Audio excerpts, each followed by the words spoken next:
A bank charter isn't a marketing badge, it's a permission switch. And most people think that switch matters for Ripple. What they miss is what it quietly changes for everything connected to it. Because once that switch starts moving, XRP stops living in the world of opinions and arguments and starts brushing up against a part of the financial system most assets are never allowed near. Nothing about the technology suddenly changes. Nothing about the asset magically improves. But the rules around who is allowed to use it do. And that difference is where this story actually begins. Ripple has received conditional approval from the OCC for a national trust bank charter. That matters because it changes the rulebook Ripple operates under and the constraints that shape how liquidity can be designed. The mistake most people make is thinking this is about legitimacy or headlines. It isn't. It's about permission. For years, the XRP conversation has sounded like belief versus disbelief, as if XRP would matter more once enough people agreed it should. Institutions don't work that way. They don't adopt instruments because a narrative is persuasive.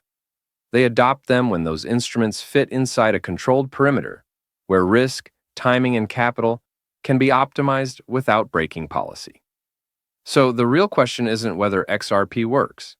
It's why XRP was structurally limited before, and what changes once Ripple operates under conditional bank-grade balance sheet authority. Once you understand that shift, XRP's role looks very different.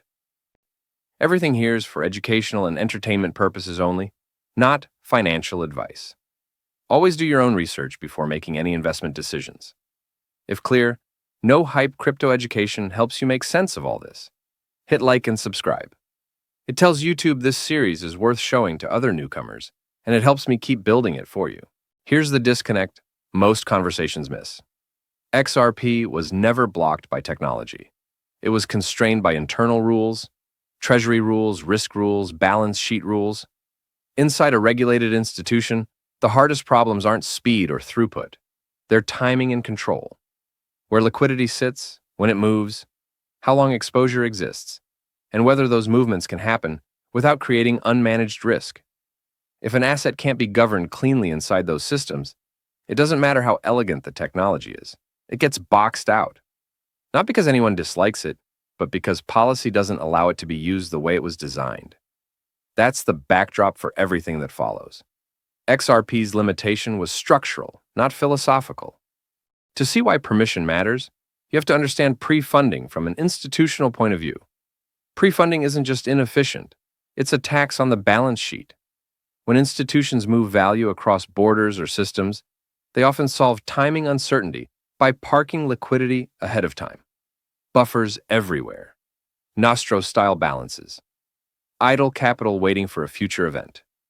It works, but it's expensive. Treasury doesn't measure success by speed. It measures success by how much capital is trapped doing nothing.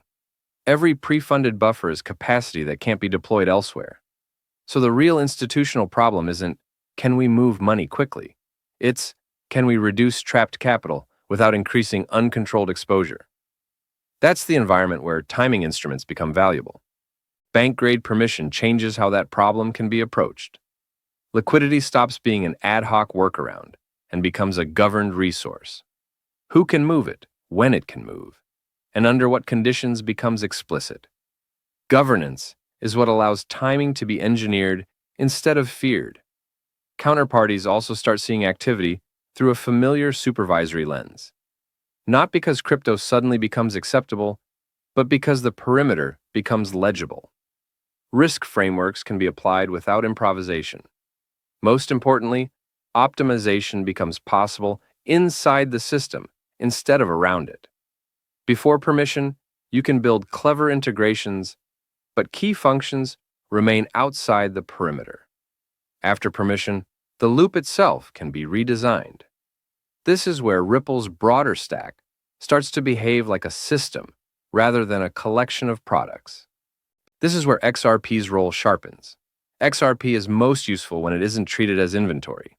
Its strength is as a transient instrument, used briefly to solve a timing problem and then released. Think less about holding it and more about passing through it. In a pre-funded world, you solve payments by parking capital everywhere. In a just-in-time world, You solve payments by moving liquidity exactly when it's needed and minimizing how long you hold anything that introduces market risk. XRP's job isn't to move money faster. It's to absorb timing risk so capital doesn't have to sit idle. But you can't fully use a timing valve unless the system is designed to support it. Otherwise, you still overbuffer and still treat the instrument as an exception. Bank-grade constraints make it possible to design around timing instead of defending against it. This is usually where viewers expect a conclusion about belief or adoption.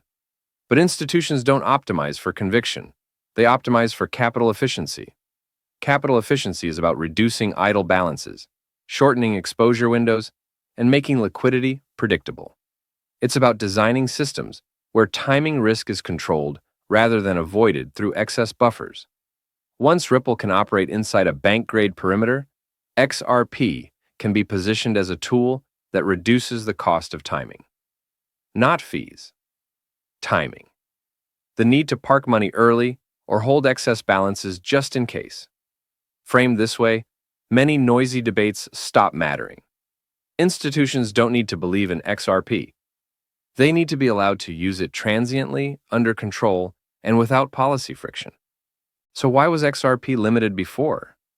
Not because it couldn't bridge value, but because the surrounding institution couldn't fully integrate that bridge without creating governance problems. Key functions lived outside the perimeter, forcing conservative behavior. Before permission, you get partial loops. You can connect systems, but you can't optimize them. You still pre-fund. You still over-buffer. You still treat timing instruments cautiously. After permission, the loop can be redesigned. Liquidity staging becomes explicit. Custody and cash-like instruments sit under clearer governance, and XRP can be used briefly and purposefully instead of being held defensively. That's the shift. Not excitement. Design. It's important to be clear about what this doesn't mean. It doesn't mean XRP becomes an institutional standard overnight. Institutions move deliberately. It doesn't mean this is about price. Price isn't the mechanism here. And it doesn't mean Ripple becomes a traditional retail bank.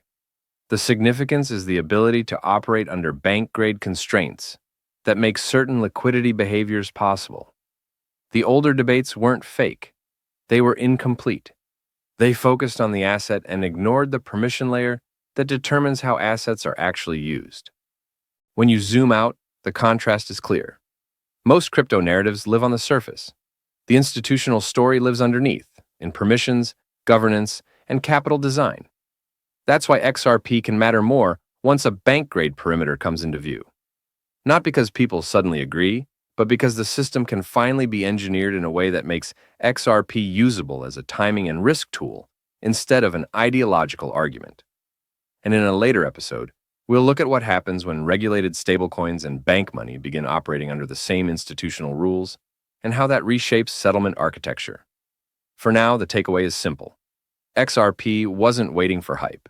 It was waiting for permission. Thanks for watching, and I'll see you in the next deep dive. This channel is for educational and entertainment purposes only, and is not financial advice. Always do your own research and keep the discussion respectful. If you enjoyed the video, please consider liking, subscribing, leaving a comment, or sharing it with a friend.